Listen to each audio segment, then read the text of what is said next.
अभी तक बुलडोजर को इंस्टेंट इंसाफ के तौर पर सरकारों की तरफ से इस्तेमाल किया जा रहा था और इसी इंस्टेंट इंसाफ को पूरी तरीके से सुप्रीम कोर्ट ने बंद करने की हिदायत दी है। सुप्रीम कोर्ट के इस फैसले पर जमीयत उलेमा हिंद के सेक्रेटरी नियाज फारूकी ने खुशी जाहिर की है। नियाज फारूकी ने कहा कि कोर्ट के फैसले के बाद सरकार की मनमानी पर रोक लगेगी। फारूकी ने कहा कि सजा देने का अधिकार सिर्फ कोर्ट के पास है।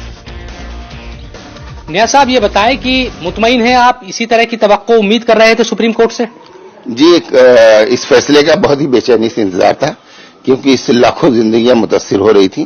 पूरे मुल्क का मामला था। अदालत ने पहले ही इंडिकेशन दिया था कि हम पूरे मुल्क के लिए गाइडलाइन जारी करेंगे, इसलिए किसी एक व्यक्ति या किसी एक केस का सिर्फ मामला नहीं था।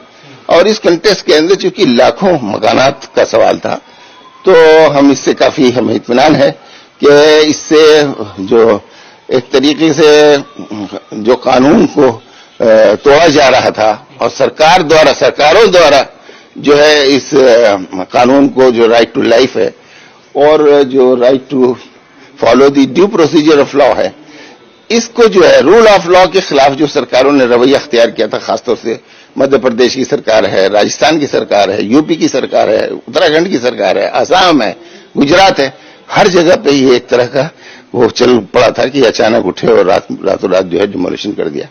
इसको रोकना बहुत जरूरी था। इस फैसले में जितनी तफसील के साथ और सारे पॉइंट्स को कवर किया गया है, हमें उम्मीद है कि इससे ये जो है रुकेगा। 15 दिन पहले नोटिस देना, पूरी जानकारी देना पोर्टल के जरिए, ये सभी गाइडलाइन बनाई गई है और ये भी कहा गया है कि जो अधिकारी इनकी अवहेलना करेगा उसको व्यक्तिगत तौर पर भुगतान करना होगा। ये तमाम चीजें, उम्मीद है कि एक डर पैदा होगा सुप्रीम कोर्ट का भी अधिकारियों में, क्योंकि अभी तो ये था, हालांकि सुप्रीम कोर्ट ने यह भी कहा कि किसी एक दोषी हो या आरोपी हो उसकी बिना पर पूरे घर को आप नहीं तोड़ सकते।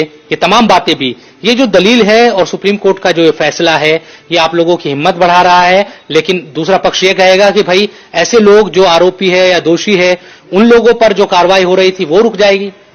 देखिए, जो अदालत में जो रूल ऑफ लॉ सबसे इंपॉर्टेंट चीज है, क्योंकि अदालत की खुद अपनी क्रेडिबिलिटी खत्म हो जाएगी अगर आप रूल ऑफ लॉ को नहीं फॉलो करेंगे। उसके अंदर जो है सजा देने का हक सिर्फ अदालतों को है, जुडिशरी को है। जो हमारा एग्जीक्यूटिव है उसको सजा देने का हक नहीं है, सजा को इम्प्लीमेंट करने का हक है, सजा को डिसाइड करने का हक नहीं है। तो अभी जो ये एक तरह की पूरे मुल्क के अंदर अनार्की फैल रही थी कि उठे रातों रात बुलडोजर से लोगों के मकान डिमोलिश कर दिए गए, खास तौर से इसके अंदर जो कम्युनल एंगल था कि एक कम्युनिटी को सिलेक्टिव वे में जो है वो टारगेट किया जा रहा।